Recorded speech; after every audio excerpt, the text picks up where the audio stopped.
As the community of RuneScape has grown older, it's become apparent that our priorities have shifted from having fun to achievement. Additionally, we've grown older, smarter, and picked apart the game quite a lot. Role-playing games practically revolve around achievement and advancement, RuneScape being no exception as it is a grind fest. In my opinion, RuneScape used to feel far more like a sandbox game where you can go out and adventure, do a little bit of this and that. However, it seems people are constantly sticking to a particular, ultra-efficient path and rarely deviate. In many other games, they have daily or weekly tasks for you to complete. While it may be good to give you something to do, it also feels obligated. When gameplay becomes obligation, it feels more like a chore than a game. I never forget how it felt to log into WoW and do my dailies. Taxing, to say the least. Plenty of games are grindy in nature and require a lot of hard work or time spent. RuneScape to me has never been something I would necessarily describe as ultra fun and exhilarating, with a few exceptions of course. However, I would say it is one of the most satisfying and rewarding experiences out of most of the games I've played. This quest for maximum efficiency has led to what most people refer to as EfficiencyScape. The idea is to take the most efficient path towards maxing or whatever your goal is. I understand why people play like this, however, I hate trying to be as efficient as possible. My first complaint is the notion that if you were to play the game as efficiently as possible, there would be one sole way to go about the game to achieve whatever it is you want to do. The only things that would factor in would be RNG, random number generation, or luck, other players interfering with you, the economy, and of course, lag. This means two things. First of all, your gameplay would be entirely a cookie-cutter approach.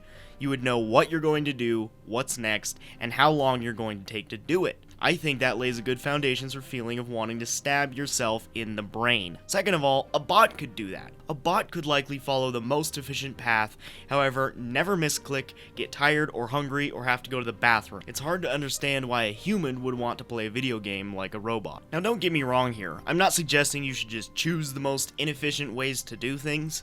I still look for the best gear setups, the mechanics of the game, and how to do things better. However, if there's a more efficient route to take that I don't feel like I'll enjoy, I won't. Additionally, I try not to pressure myself to be as efficient as possible, because it's a lot less stressful. Trying to get yourself to be as efficient as possible is a flawed approach, because we are flawed as humans. Playing like this nearly guarantees anxiety. I think efficiency is actually causing real drawbacks in the game. Efficiency-focused individuals will vote in in-game polls with this campaign in mind. The old-school devs are awesome at what they do, and they will generally prevent a poll from passing if they think it's going to make the game worse, if proposed. However, with many like-minded individuals, a lot of polls are passing that are progressively making the game more convenient to be efficient. One example is filling the gaps at higher tiers. Once upon a time, magic trees were the highest thing you could cut. Now it's redwoods, making the grind from 90 to 99 a lot faster, and AFK. The Wintertot boasts incredible XP rates, and the only way players train their firemaking from 50 to 99 is through this one boss. I love Wintertot, but doesn't anyone think it's a bit strange that everyone's using a boss to train it and that's the only method? Additionally, we have stronger potions, buffs, set bonuses, and items that all add to the bottom line of XP gained. The average hit splat has probably risen by 10 if I had to guess. In the end, it makes a lot of these grinds a lot easier to accomplish. This has pros and cons. The pros are that a lot more people look at some of these as obtainable goals. The con is that the worth of the achievement is devalued. Note how nobody cares about skill capes anymore?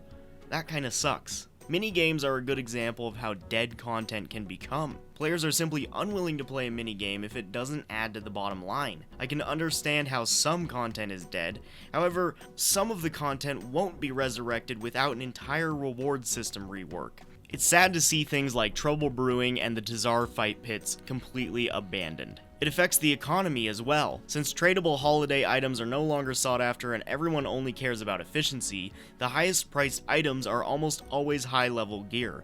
People curse rare rewards from clue scrolls because they're worth so little, and complain that RNG has damned them. I'm always amazed at how many people complain about rare drops, complaining that their RNG has been used up. Additionally, third-party clients have obviously created a problem.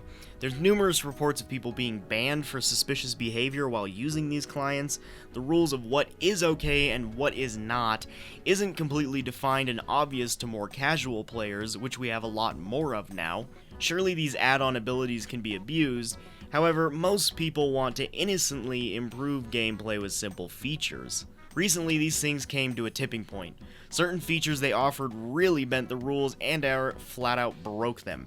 And now it's all muddy water. They offer some very unfair advantages over people who choose the legitimate client.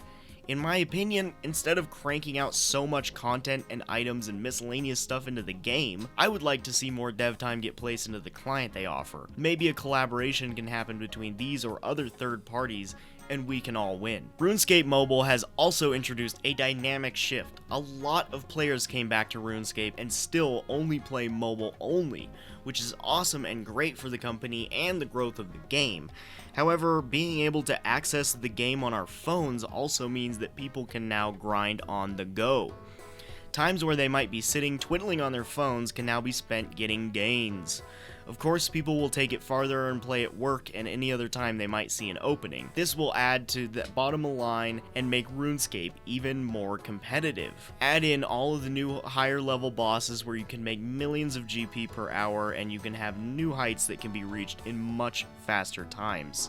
Zezima quit playing RuneScape competitively because the game was becoming progressively easier. Small votes add up to big changes. For example, the most recent update of being able to eat while the bank is open. If players can save 10 seconds on a banking run, multiplied across the average of 60,000 players online, it adds up to about 166 hours. Graceful has allowed us to go farther and travel just about any length we require without losing run energy. Additionally, if you have a third-party client that shows you teleport locations on the map, you'll notice a teleport nearly everywhere in the game. A lot of this stuff does make the game easier and nicer to play. The goal of the devs is just to get people playing the bits of the game they really enjoy rather than the running, the clunky interfaces, etc. But it will drastically change the high scores, as well as how people are able to play the game. Ideally, these changes can make it easier for newcomers to the game and help make it as popular as ever. It's doing really well right now, without pressure from veteran players just to grind the game until their eyes bleed without experiencing what we all fell in love with. I won't tell you how to play the game. It's none of my business. However, I think that it's a bit of a slippery slope. What I personally disliked about RS3 was the fact that they constantly added way too much to the game. Random sets of armor for weird niche purposes, constant new quests, all kinds of things that rarely made sense and made the game messier and saturated. Anytime you blast through something as efficiently as possible, it makes it harder to savor it. I truly hope that old school RuneScape continues to last for a very long time.